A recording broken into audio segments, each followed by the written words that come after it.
출애굽기 12장 3절에서 4절 말씀.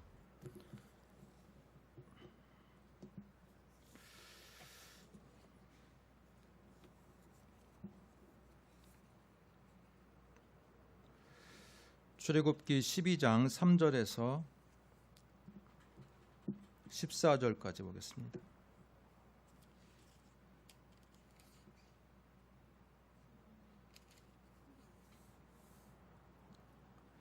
구약성경 99쪽입니다.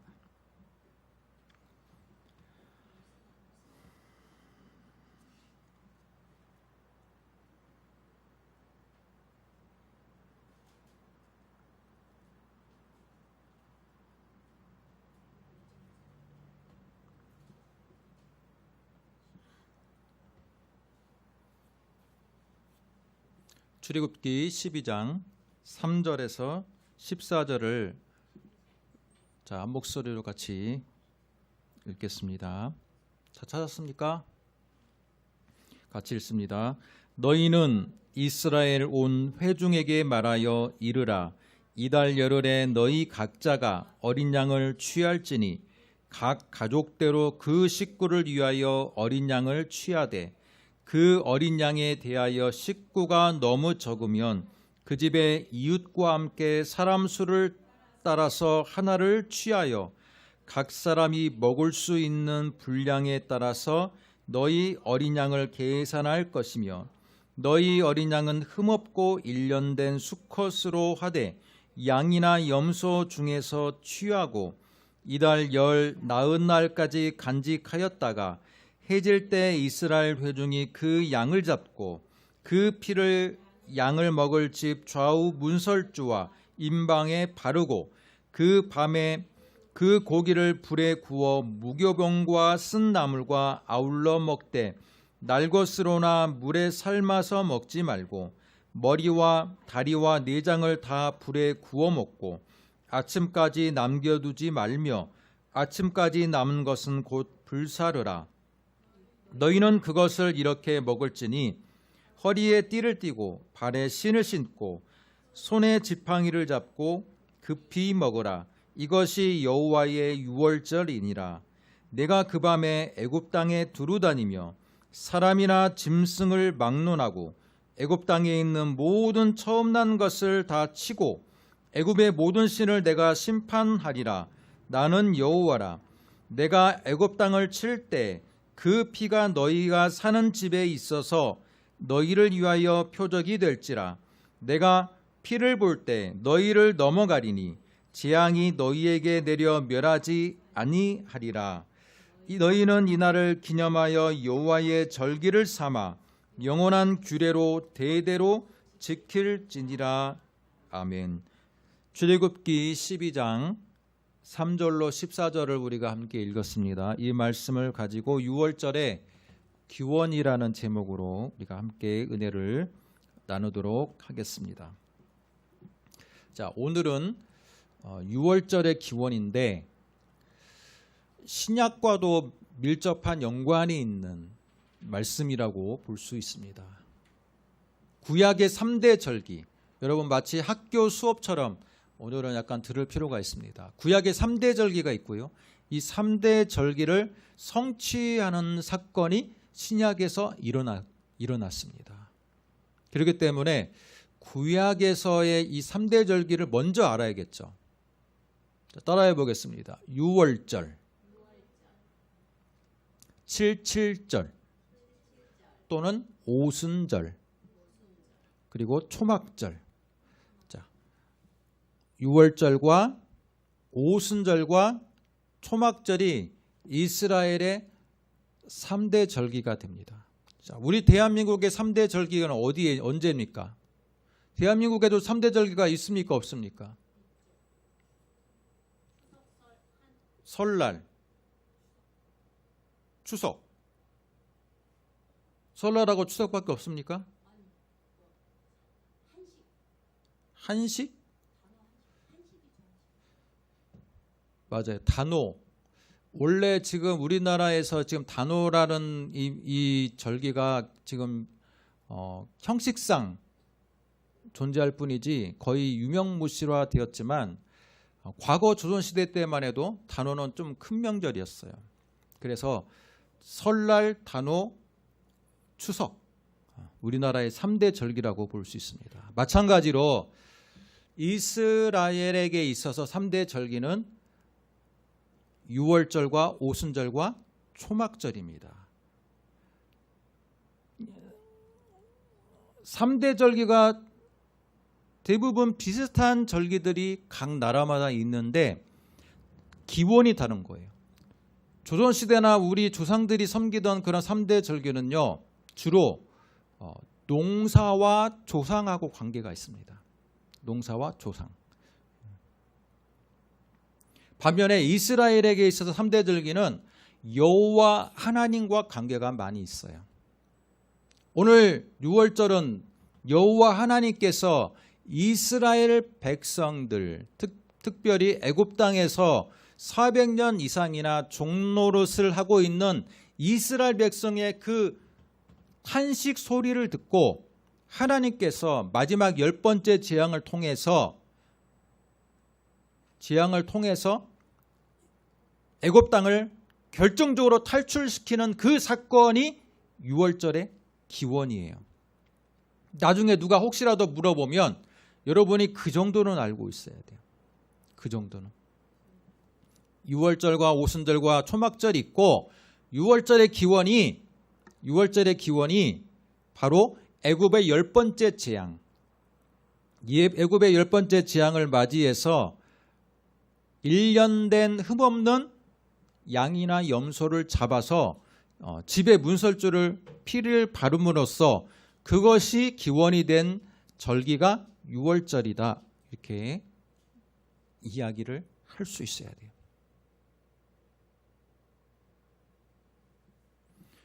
여러분, 유월절이 영어로 패스오버라는 뜻인데요. 패스오버가 뭡니까? 지나가다는 거예요. 뭘 넘어가다, 지나가다는 거예요.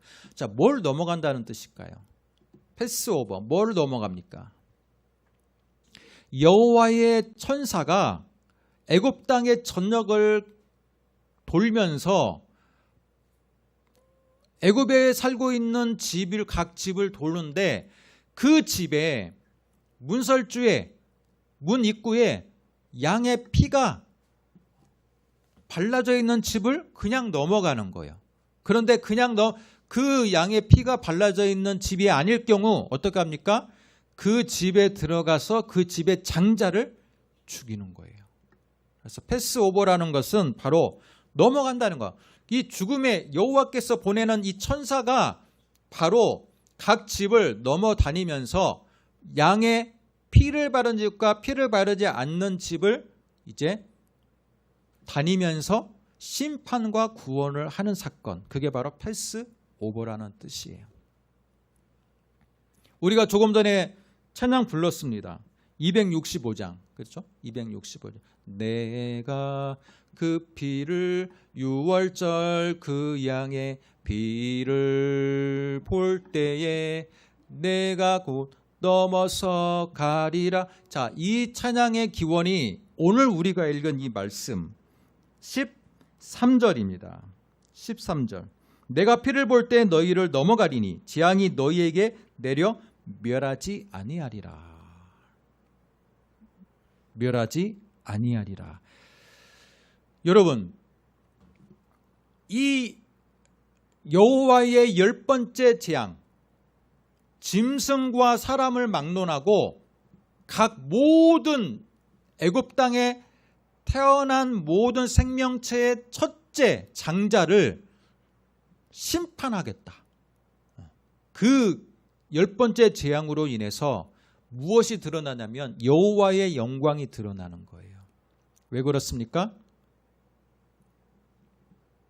그 당시에 최고 권력자인 이 파라오, 태양신 라의 아들이에요. 태양신 라의 아들. 이 파라오는요, 태양신에 살아있는 현존이에요. 태양신에 하늘에 떠있는 이 태양신이 하늘이 이 땅에 강림한 존재, 신적인 존재거든요. 뿐만 아니라 파라오의 장자는 뭡니까? 나중에 아버지의 뒤를 이어서 태양신의 아들이 될 사람이에요.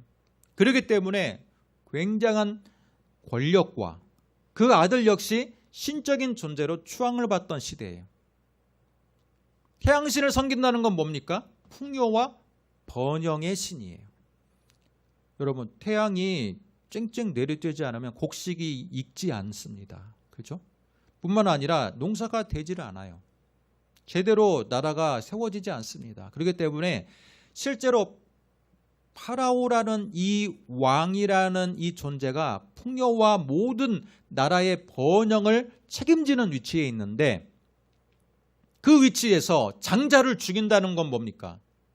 이 세상의 참된 신은 파라오가 아니라, 태양신이 아니라 여호와 하나님이라는 것을 직접 보여주는 겁니다. 그래서 제가 지난주에 뭐라고 이야기했습니까?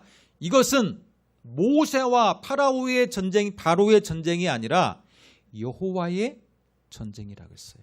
여호와께서 직접 수행하는 전쟁이다. 여호와의 영광을 보여주는 전쟁이다라고 했습니다.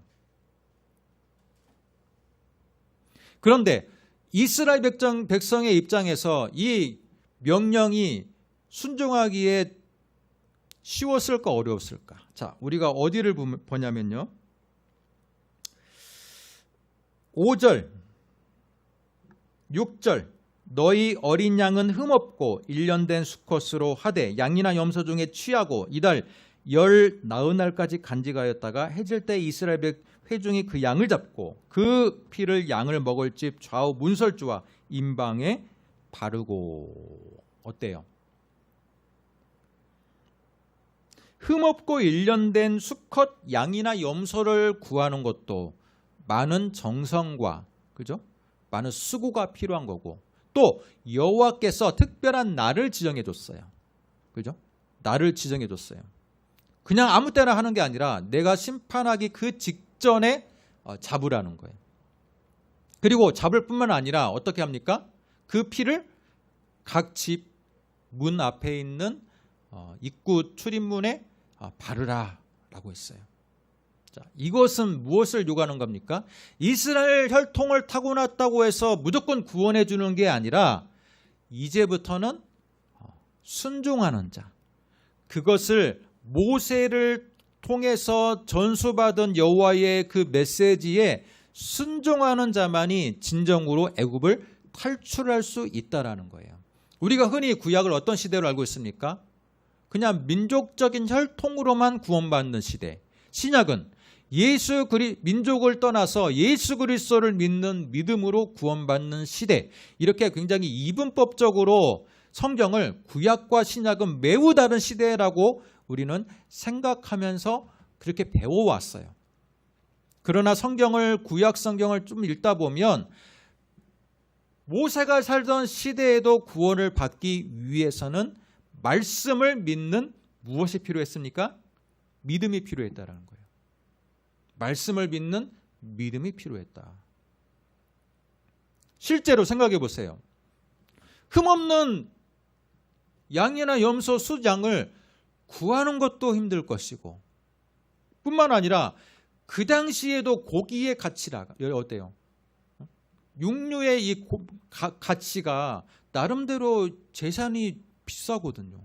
재산을 써야 되고, 뿐만 아니라 그것을 피를 바른다 한들 그 피가 과연 여호와의 재앙을 피해갈까라는 의심이 들 수도 있고요. 그렇지 않습니까? 이 모든 일련의 과정 속에 필요한 건 뭐냐면 무조건 모세를 통해서 전해진 이 여호와의 메시지를 믿어야 되는 거예요. 믿어야 되는 거예요. 믿지 않고는 그 행동을 할 수가 없는 거예요. 성경을 보면 장정만 60만 명이 출애굽을 했다고 하는데, 여러분, 그 실제로 이스라엘 백성들 모두가 구원받았을까요? 모두가 구원받았을까요? 어떻게 생각합니까?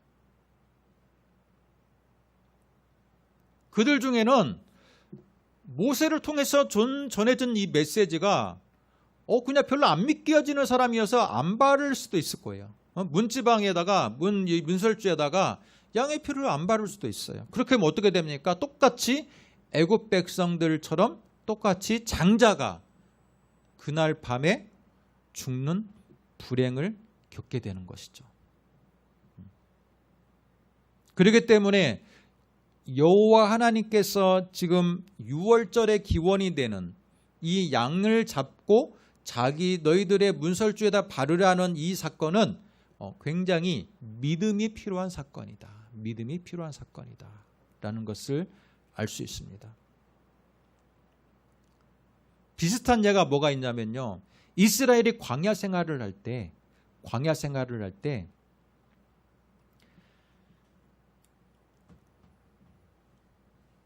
우상 숭배로 인해서 그들이 굉장히 타락하니까 나중에 모세가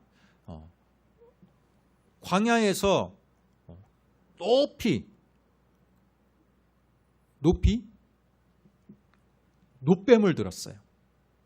그런데 뭐라고 이야기합니까? 놋뱀을 바라보는 자는 살리라 라고 했는데 많은 사람들이 놋뱀을 바라봐서 살았겠죠. 그러나 놋뱀을 바라보지 못한 자는 죽음을 맞이했어요. 놋뱀하고 구원하고 무슨 관계가 있을까요? 문지방에다가 피를 바르는 것과 구원받는 것은요, 어떻게 보면 크게 관계가 없는 것처럼 보여요. 그러나 여호와 하나님께서 그렇게 하기로 정하신 거예요. 너희들의 생명에 너희들의 집안의 장자를 취해야 되는데 너희들도 죄인이고 너희들도 여호와 하나님을 혈통적으로는 이스라엘 백성의 혈통을 타고났을지라도 수백 년 동안이나 이어져 온 그 애굽의 노예 생활로 인해서 여호와 하나님을 잊어버렸기 때문에 너희들도 함께 심판을 받아야 할 것이나 특별히 내가 너희들에게 구원의 기회를 주는데 그 구원의 방식이 바로 흠없는 일련된 수컷 양이나 염소였던 거예요. 여호와 하나님께서 그렇게 지정을 해준 겁니다. 그래서 그것을 믿는 자에게 진정한 구원이 이루어질 수 있다라는 겁니다. 저는요, 이 사건을 통해서 혈통적인 이스라엘 백성들만 구원받았을 거라고 생각하지 않아요. 뭐냐면 그 얘기가 함께 노예 생활하는 다른 민족이나 다른 가정에도 전해졌을 때 그것을 믿음으로 받아들인 자들 어때요? 순수한 야곱의 70명의 후손이 아닐지라도 그 이야기가 전해졌을 때 그걸 믿음으로 함께 동참했던 자들은 혈통을 떠나서 구원을 받았을 거라고 생각해요. 자, 우리 말씀을 근거를 한번 보겠습니다.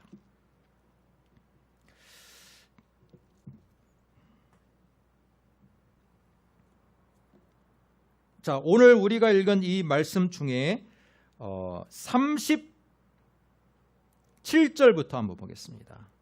출애굽기 12장 37절부터. 이스라엘 자손이 람셋을 떠나서 숫곳에 이르니 유아외에 보행하는 장정이 60만 가량이요 수많은 잡족과 양과 소와 심이 많은 가축이 그들과 함께 하였으며 라고 되어 있습니다. 여러분, 이스라엘 자손이 떠나는데 여러분 자세히 보면요 38절 수많은 잡족이 있어요. 이건요 혈통적으로 야곱의 혈통이 아니라는 거예요. 야곱의 혈통이 아니다. 이 60만 명과 장정이 60만 명이라면 남녀노소를 떠나서 남녀노소를 합하면 최소 200만 명이 넘는 이 거대한 집단인데 여러분 거대한 집단을 야곱의 70명의 가족으로 순수 혈통으로만 이루어져서 순수 혈통만 나갔다라고 생각하는 것은 굉장히 이상적이라는 거예요. 이상적인 거예요. 뿐만 아니라 70명의 후손이 순수하게 자기들끼리만 결혼했을까요? 아니에요. 400년 동안이나 여러분 거기서 애굽에서 거주하면서 다른 부족들 간에 이 혼혈이 되는 이 결혼을 얼마나 많이 했겠어요. 그렇지 않습니까? 그렇기 때문에 순수한 믿음의 혈통이다. 구약시대는 순수한 아브라함의 믿음의 혈통이다라고 너무 강하게 그것만 민족적으로 고집하는 것은 굉장히 우리는 편협한 시각에 빠질 수 있다라는 겁니다. 여기 말하는 중대한 잡족을 통해서 실제로 여호와 하나님은 구약시대에도 여호와의 명령에 믿음으로 반응하는 자들을 출애굽을 시킨 거예요. 믿음으로 반응. 물론 야곱의 70명의 가족 혈통이 주축이 됐겠죠. 그 혈통이 주축이 된 건 맞아요. 그래서 12지파가 출애굽하면서 12지파가 엄연하게 분리가 되긴 했어요. 그러나 중단 잡족도 그 안에 소속이 되어 있었다라는 것을 알 수가 있습니다.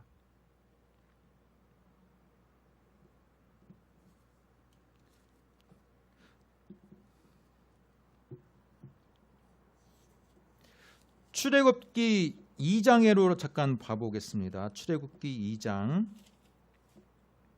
6절 7절 보면요. 자, 열고 그 아기를 보니 아기가 우는지라 그가 그를 불쌍히 여기려되 이는 히브리 사람의 아기로다 라고 돼 있어요. 히브리 사람. 여러분, 이 히브리라는 단어가 히브리어로 헤브루라는 뜻인데, 이 헤브루라는 뜻은요 바로 강을 건너온 자라는 뜻이에요. 강을 건너온 자, 강을 건너자.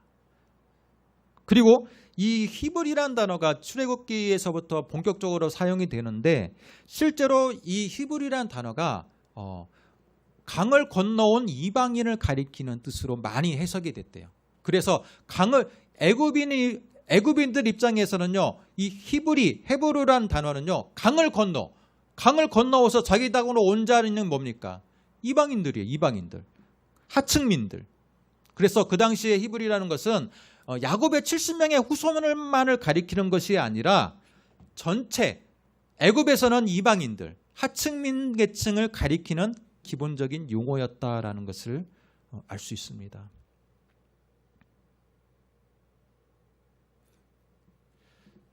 그렇기 때문에 여러분 48절과 51절 사이를 자세히 보면요, 48절을 보세요. 여러분 마치 성경 공부 같이 되어버렸는데, 출애굽기 12장 48절 우리 같이 한번 이 구절을 읽겠습니다.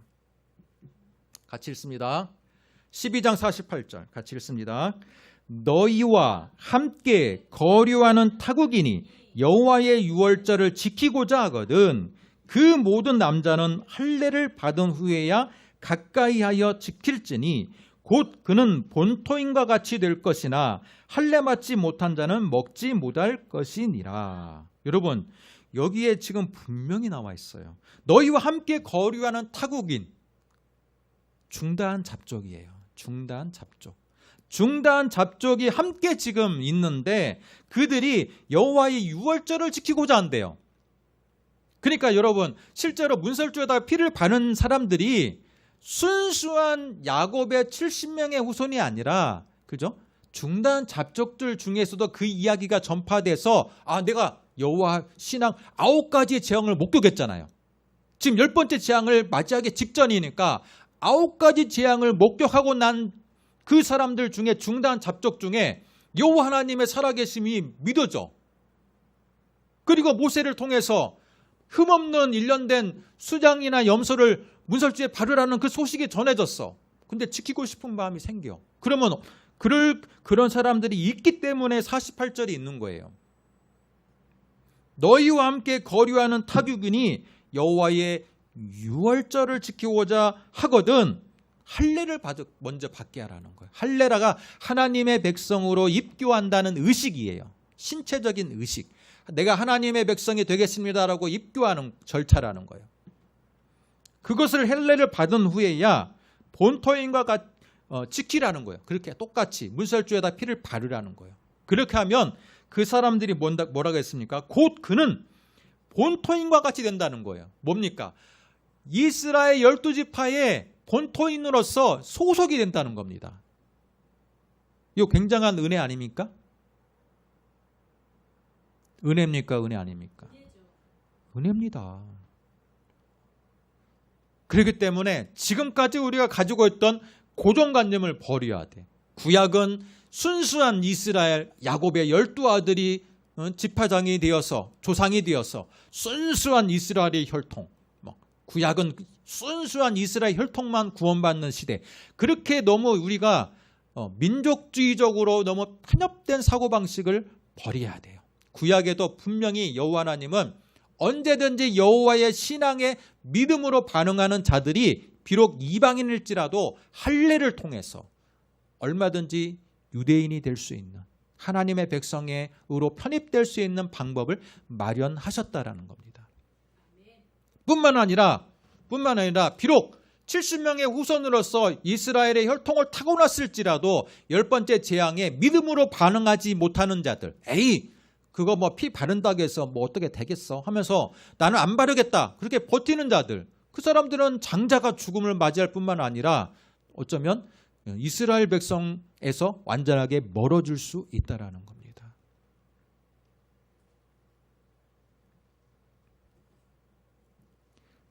예수 그리스도를 이 땅에 보낸 사건도 그렇습니다. 하나님께서 예수님을 이 땅에 보내셔서 예수 그리스도를 통한 믿음을 갖는 자에게만 구원을 주겠다라고 하나님이 계획을 하신 거예요.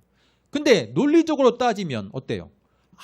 예수 그리스도를 믿는다고 구원을 받을 수 있을까? 그건요, 10번째 재앙을 앞두고 양의 양을 피를 문설주에 바른다고 구원을 받을 수 있을까? 그렇게 고민하는 것과 똑같은 거예요.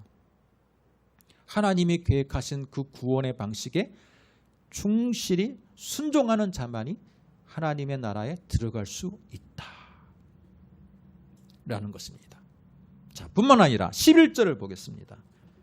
출애굽기 우리 12장 11절. 자, 같이 한번 읽겠습니다. 자, 읽을 준비 됐습니까? 11절. 시작. 너희는 그것을 이렇게 먹을지니 허리에 띠를 띠고 발에 신을 신고 손에 지팡이를 잡고 급히 먹으라. 이것이 여호와의 유월절이니라.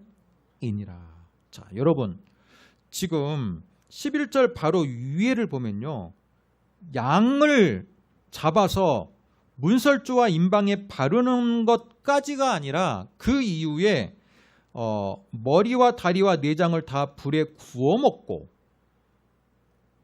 뿐만 아니라 무교병과 쓴나물을 같이 먹고 식사를 하는데 여러분, 식사할 때 필요한 건 뭐예요? 식사 예절이 필요하고 식사 준비가 필요한데, 그런데 이 식사를 하는 도중에 11절 너희는 이렇게 먹어라, 식사를 하는 그 도중에, 식사를 하기 전에 너희들이 지금 복장을 지정해 줍니다. 어떻게 복장을 지정해 줍니까? 허리에 띠를 띠고 발에 신을 신고 손에 지팡이를 잡고 급히 먹으라. 이건 뭡니까?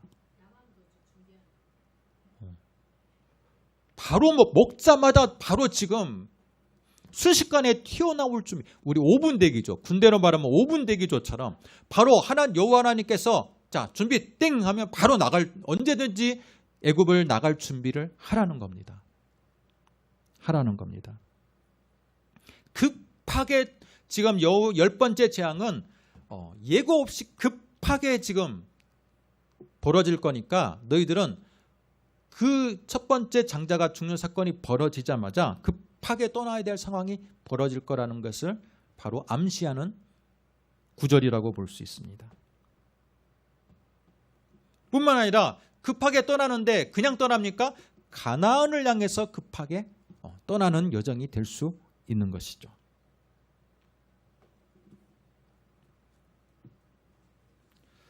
자, 이 말씀이 갖고 있는 영적인 교훈이 뭡니까?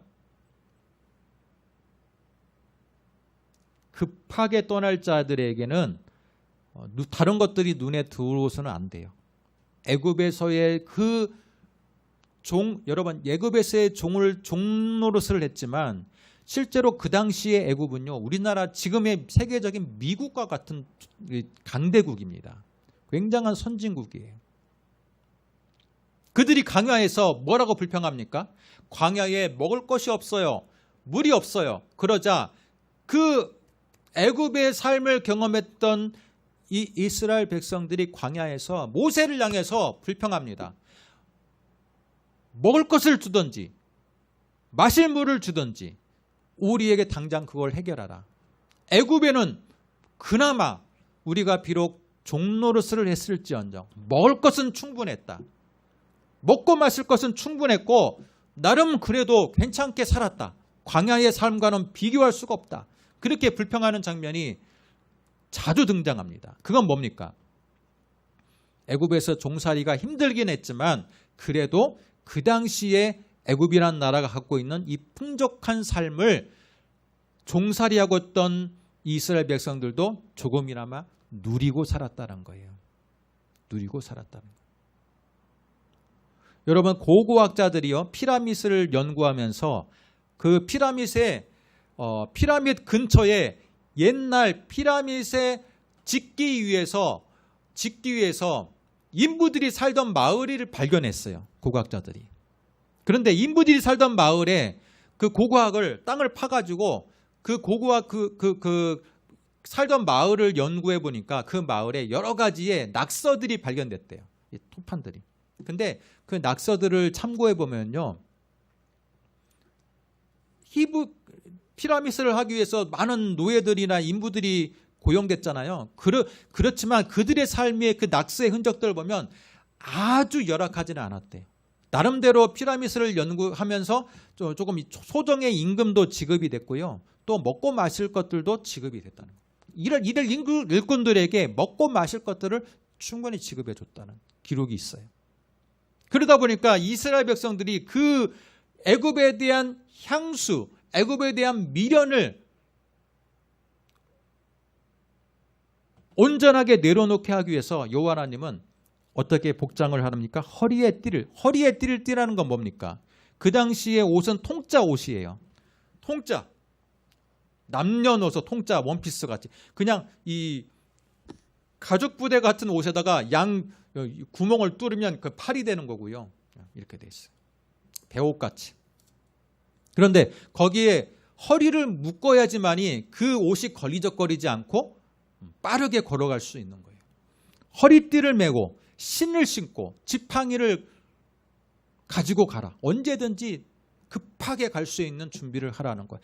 애굽에 대한 미련을 갖지 말고, 애굽에 대한 조금이나마 미련을 갖지 말고 만반의 준비를 하다가 여호와 하나님이 가라 했을 때 뒤도 돌아보지 말고 떠나라는 의미가 담겨 있습니다. 바로 예수 그리스도를 믿는 이스라엘 우리들의 삶도 그러해야 된다는 겁니다. 언제든지 여호와 하나님이 우리를 부를 때, 인생에 부를 때 준비를, 우리 인생이 긴 것처럼 보여도 어떻습니까? 우리가 한 50년 살아보니까 인생이라는 게 정말 너무 빨리 지나가는 것 같기도 하고, 남은 인생이 이제 우리 아이들도 마찬가지입니다. 인생에 지금 살 날이 많으니까 굉장히 인생이 긴 것처럼 보여도 잠깐 지나고 오면 그리 길지 않은 것이 인생이에요. 그랬을 때 우리가 이 세상에 대한 미련을 너무 많이 두고 막 먹을 것도 막 쌓아놓고 돈도 쌓아놓고 또 물건도 막 쌓아놓고 영원하게 살 것처럼 그렇게 살지 말고 허리에 띠를 띠고 신을 신고 지팡이를 잡고 있는 사람들처럼 언제든지 여호와 하나님이 부를 때 그 부름에 응답할 수 있는 마음의 자세를 갖고 이 세상을 살아가라 라는 의미가 오늘 말씀에 영적인 교훈으로 남아있는 줄로 믿습니다.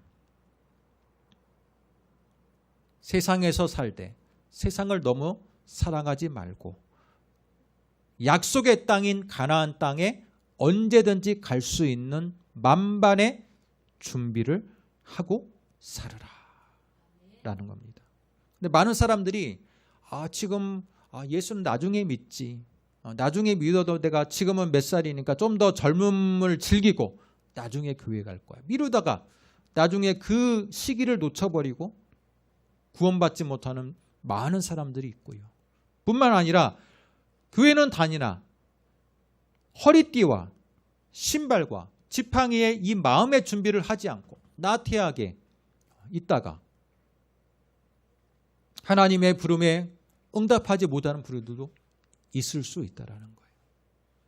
그렇기 때문에 우리는 언제나 애굽에 비록 살고 있지만, 이 세상에 살고 있지만, 우리 역시 애굽이라는 이 세상에 살고 있지만 언제든지 하나님의 부름에 있을 때 그것에 응답할 수 있는 마음의 준비가 필요하다는 겁니다.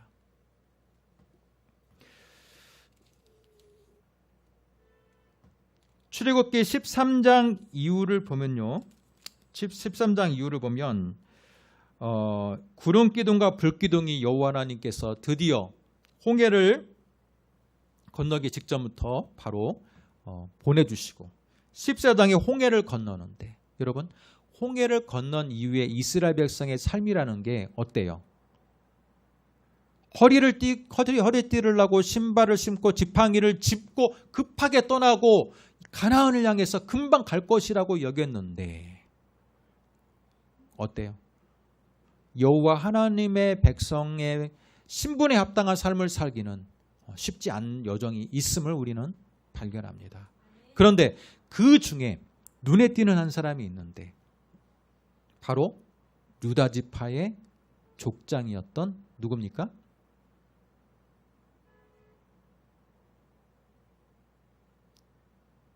유다 지파의 족장이었던 여호수아는 아니죠. 유다 지파의 족장이었던 갈렙. 네. 자, 우리는 비록 중단 잡족이라는 이 거대한 믿음의 그룹들 가운데 있지만 그 그룹들 속에서도 언제나 하나님은 믿음으로 반응하는 자들을 찾고 있다.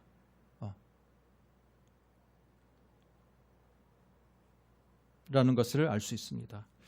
오늘 말씀처럼 우리가 예수 그리스도를 믿게 된 것도 은혜라는 것을 기억하고 그 은혜 안에 항상 믿음으로 반응하며 허리띠와 신과 지팡이를 준비하며 하나님의 날에 합당한 백성으로 살아가기를 다짐하는 여러분 되시기를 주님의 이름으로 축복합니다. 기도하겠습니다. 하나님 아버지 은혜와 사랑을 감사합니다. 언제나 하나님의 믿음 앞에서 하나님의 명령에 순종하며 준비하며 살아가는 저희를 되게 하시고 오늘 6월절이라는 이 말씀을 통해 진정으로 애굽의 삶의 당시에도 여호와 하나님께서는 믿음으로 반응하는 자들을 찾고 계신다는 그 귀한 말씀을 우리에게 보여주심을 감사합니다. 오늘 더욱더 말씀을 통해서 하나님께서 원하시는 구원의 방식이라는 것에 대해서 우리가 언제나 믿음으로 반응할 준비가 되어 있는 저희들 되기를 원합니다.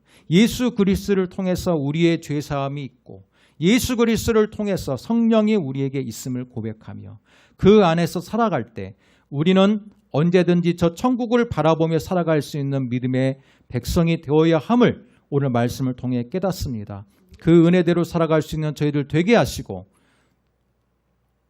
무덥고 습하고 또한 우리의 환경이 때로는 광야 같을지라도 그 안에서도 하나님은 언제나 믿음으로 반응하는 자들을 찾고 계심을 말씀으로 믿고 나가는 저희들 되게 하여 주옵소서. 예수님의 이름으로 기도드립니다. 아멘. 자, 가슴에 손을 얹고 기도하겠습니다. 하나님 이 시간에도 우리 안에 치유의 역사하시는 그 영으로 임하시는 하나님의 능력을 믿고 소망하며 기도합니다. 애굽 땅에 내렸던 이 10가지의 재앙을 이루시며 그것을 통해서 구원의 역사를 이루시는 하나님의 능력은 지금도 성령으로 역사하셔서 우리에게 구원의 영으로 임하시고 구원의 역사를 이루어 가시는 줄로 믿습니다. 영육간에 아픈 자들이 있습니까? 하나님의 치유의 은혜가 필요한 자들이 있습니까? 가슴에 손을 올렸을 때 하나님 이 시간에도 주님께서 친히 어루만져 주시옵소서. 그리하여서 진정으로 우리 아픈 부위, 우리 아픈 그 심령이 온전하게 회복되는 귀한 은혜가 지금 이 시간 나타내게 하여 주옵소서. 예수님의 이름으로 기도드립니다. 아멘.